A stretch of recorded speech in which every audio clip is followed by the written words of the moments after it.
it's late. Like after the kids were put to bed late, and you think they're actually sleeping. The house is finally quiet until it's not, until someone declares they need to tell you something. But even if they don't, your brain won't stop. Part of what it's running is the blooper reel.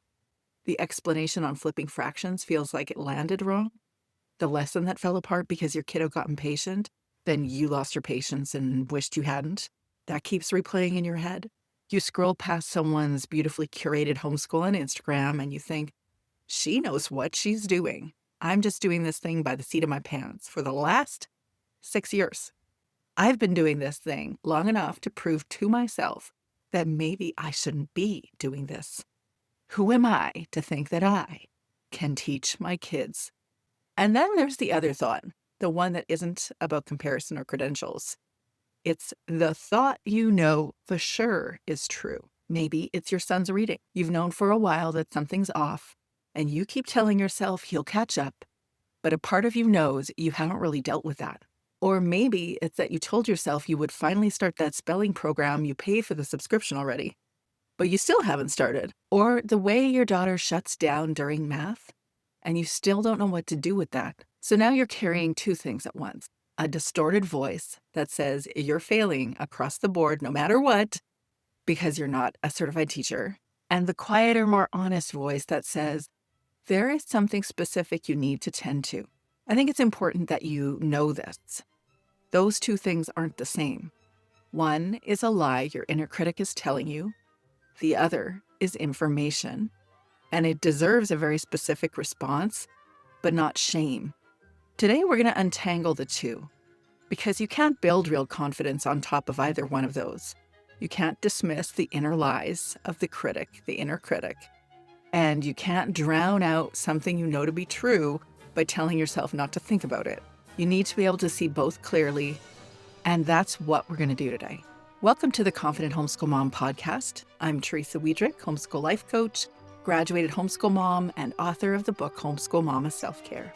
This is the podcast for moms who look capable on the outside, but feel scattered and unsure on the inside. My work focuses inward, because most homeschool overwhelm has nothing to do with curriculum. It has everything to do with the pressure, perfectionism, and old script we carry inside. If you're new here, welcome. You found this episode for a reason. And to every parent listening, you are the most important curriculum in your homeschool. And when you get clear on that, it's time to dig deep. So let's get into today's episode. Before we dive in, everything we're going to talk about today, self-doubt, pressure, schooled mindsets that are sneaking in and stealing our joy, that is exactly the territory we will explore together in the Deschooling Breakthrough Workshop. It's a 2-hour live session happening the last Friday of this month. I'll share more at the end of this episode. The link to secure your spot is in the show notes. So what is imposter syndrome? Simple definition, in a nutshell, it's a gap between how competent you actually are and how competent you believe yourself to be. You have real evidence of your capacity or capability to do something, but you can't see it. Instead, you've convinced yourself that, especially in this homeschool mom experience, that you're winging it, that your successes are just luck, and that eventually someone will come knock at the door and tell you that you don't know what you're doing. The cruel irony is that it tends to hit the most conscientious people, the most capable people, because they care enough to notice the gaps. They care enough to notice the mistakes. The person who genuinely isn't trying rarely feels like a fraud. It's the one who cares deeply, who lies awake after the kids are in bed, replaying their day. So let's name this thing clearly. Imposter syndrome. You've heard it. You've heard this phrase. It is that persistent inner voice that says, you are a fraud. You don't really belong in the role you're in. The successes you have are luck, not skill. And eventually, someone is going to figure you out. For homeschool moms, it can sound like, I'm not a real teacher, I'm not credentialed, or I'm not smart enough to teach something, or even what if I fail my kids? And it gets louder year after year as the kids get older, closer to high school or college, or every time you sit next to a mom at co-op who seems to have it all together in a way you know for sure that you do not have figured out. Here's why homeschooling creates a perfect storm for this. There is no external validation built in, just in case you didn't know. Because you don't get a report card, you don't have a supervisor telling you that you're doing well, just you, your kids, and the endless question of whether it's all enough. Then you add to that the outcome. You're shaping human beings. It's no wonder so many moms carry this level of uncertainty. It is a huge responsibility. But I want to challenge something at the root of all this. Often there is this idea that if you have a teaching certificate or you have been trained in some way to educate, that is what makes someone qualified to educate their children. In a recent episode, I was chatting with Hillary. She was a junior high English teacher. She said something I think you need to hear again. Everyone learns on the job, even teachers. Hillary is someone who is credentialed. She sat through the training, she stood in front of classrooms, and she's telling you that the certificate does not exempt anyone as they go. Every teacher figures it out in real time with real kids making real mistakes. The difference is no one is watching them do it at the kitchen table. Here's the belief I most want you to walk away with today. Your role in your homeschool was never to be a subject matter expert. You know, every single time I have a conversation with a teacher, and I have many, I have conversations with teachers who want to leave teaching to go into homeschool. That is a really common conversation point, and they often believe that they are one of the few. And I actually experience many teachers turned homeschoolers. I've asked a teacher about how they teach spelling to a spelling-resistant kid. And I remember her telling me, oh, that's not what she teaches. She teaches grade 3 math. Or I was in another conversation with another teacher who was placed in a different class, a different subject that she didn't want to be in. She was now a junior high gym teacher. Or another teacher who is teaching a class that they don't know the subject at all and they're learning alongside their kids. Girlfriends, certified teachers are not subject matter experts in everything. And you were not called to be a subject matter expert in everything either. You were always going to be a guide, or I like the word facilitator. Someone present enough to notice what your child needs and curious enough to help them find it. That is not a role you need to earn. You don't need to become certified in that. It's already a role you're in. You've just been measuring yourself against the wrong standard. I want to tell you about one of my past coaching clients, with permission. I'll call her Alicia. Alicia was the kind of mom who spent her last waking minutes replaying her kids' lesson before she fell asleep. She lay in bed thinking, did I explain that thing right? Or did I miss something? I think they're behind. Are they behind because of me? She told me, I don't feel capable of teaching my kids, especially in math and spelling. I'm not great at math, and my spelling is sometimes off. I don't want to teach because I don't feel smart enough. But as we worked together, a very different picture emerged. Alicia had earned straight A's in high school, 2 full years of almost perfect grades, she told me. She got 1 B and cried over it. She'd also earned a competitive mentorship at a leading corporation because of an essay she wrote. It was on the strength of her ideas, her thinking, and the way she outlined her ideas. And I asked her, Alicia, you earned that mentorship because of your writing, your ability to think clearly, essentially your intelligence, a certain form of intelligence you've been endowed with. Do you really believe that woman can't teach her own kids? She hadn't considered that because she'd been so zoomed in on a few perceived weaknesses, a little shaky on long division, maybe auto-correcting her words. Don't we all rely on autocorrect, actually? I know I do. Still, 2 words I consistently misspell, autocorrect tells me, and I can't not spell it the correct way. And one is focusing, and the other one is counseling. And the wild irony is that I am doing some form of a counseling coaching role, and I'm always helping other people focus. And those 2 words, I rely on autocorrect. Well, she had completely filtered out the mountains of evidence that were pointing her to her capability. That is exactly what imposter syndrome does. It doesn't show you a balanced picture. It zooms in on your gap and hides your strengths. What changed for Alicia wasn't her knowledge of math. I didn't help her do a deep dive on that because I wouldn't even try. What changed was what she believed about herself.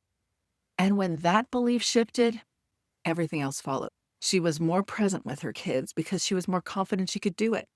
And she was more patient because she recognized she didn't have to have everything done on the first day she started introducing ideas to her kids because she couldn't figure everything out on the first day either. Her willingness to show up on the days that were hard or the days that she wasn't quite sure she could do it, she showed up. She stopped putting workbooks in front of her kids, hoping they would just figure it out. And she started being more present to the kids with their learning activities. She started inhabiting the role of guide and facilitator. So I want to ask you, it's just an honest question for you to consider. What evidence about your own capability have you been choosing not to see? I'd love to hear from you. What have you been choosing not to see about your own capabilities? On this episode, I want to leave you with 3 beliefs, 3 things that I want you to consider releasing, 3 things I want you to consider taking on in their place. It's an invitation to see yourself differently. Belief shift number 1 is that you were never meant to know everything. You were always meant to be your kid's guide.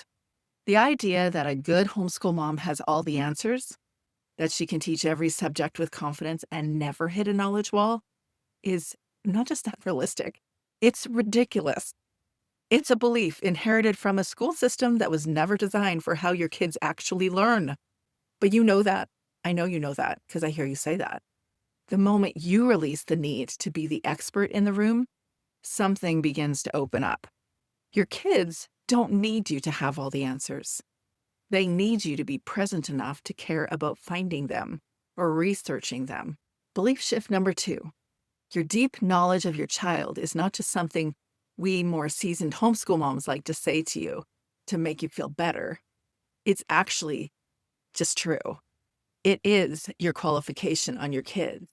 You know more about your kids than any credentialed teacher in the world. You know your kids' rhythms and their triggers and their food interests and the particular way their face changes when something finally clicks. That knowledge did not come from a textbook or from credentialed teacher training. It came from years of showing up and paying attention and loving them on hard days. Belief shift number 3 is that not everything your inner critic says is a lie. Sometimes the voice that says, "You're not enough," is distorted. It's filtering out your strengths and amplifying your fears. But sometimes it's pointing at something real, something that you know needs attention. There are plenty of moments with moms as I coach them where I hear them tell me that they don't really want to do a certain activity with their kids and they know they need to, but they don't want to. And getting underneath that isn't perhaps for another episode, but the point is they know there's something that they're missing, that they're not paying attention to.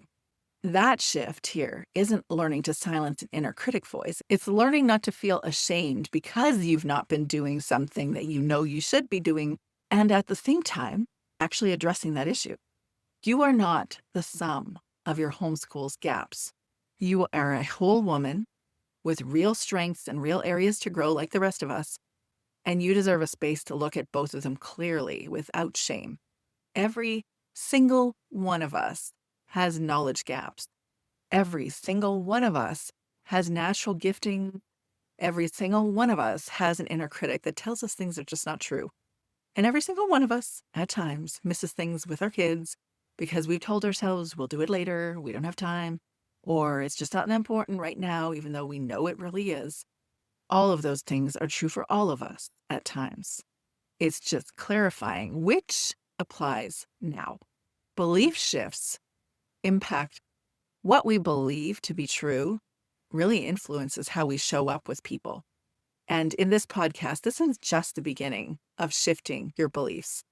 These 3 discussion points can open a door for you, but if you want to walk through it and apply these shifts in beliefs in your specific homeschool or with your specific kids, your life, that's where the real work happens. And that's what I'm going to be doing in the upcoming Deschooling Breakthrough Workshop.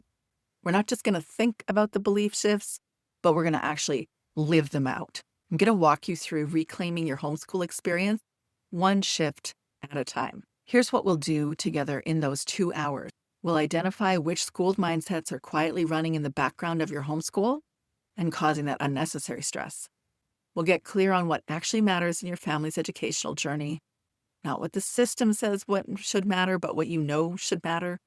We work through the real questions you're carrying about gaps, about whether you're doing enough, about what your kids actually need, and you walk away with a practical, values-aligned plan you can start living immediately.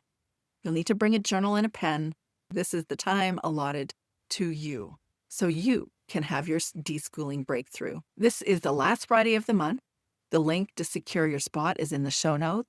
I would love to see you there. Thanks for joining me today. Did we walk the dog together? Did you finish washing the baseboards? Just kidding. No homeschool mom should remember that baseboards even exist until after the kids graduate. By the way, I have someone coming in to clean the baseboards this week. Oh my goodness, a sure sign my world is transitioning. I'd love to hear how this episode landed for you, so just shoot me a message on socials, or, better yet, share your thoughts in a podcast review wherever you listen to this episode. I want to remind you, you matter in your homeschool life, not just as the teacher, the planner, the one who holds it all together, but as a whole person with needs, desires, and a life worth nurturing. Every small intentional shift you make ripples outward into your kids, your home, and your deep sense of self. You don't have to overhaul everything. You just have to take one honest step toward alignment. That is what we do here together. If today's episode resonated, would you hit subscribe so you don't miss what's coming next?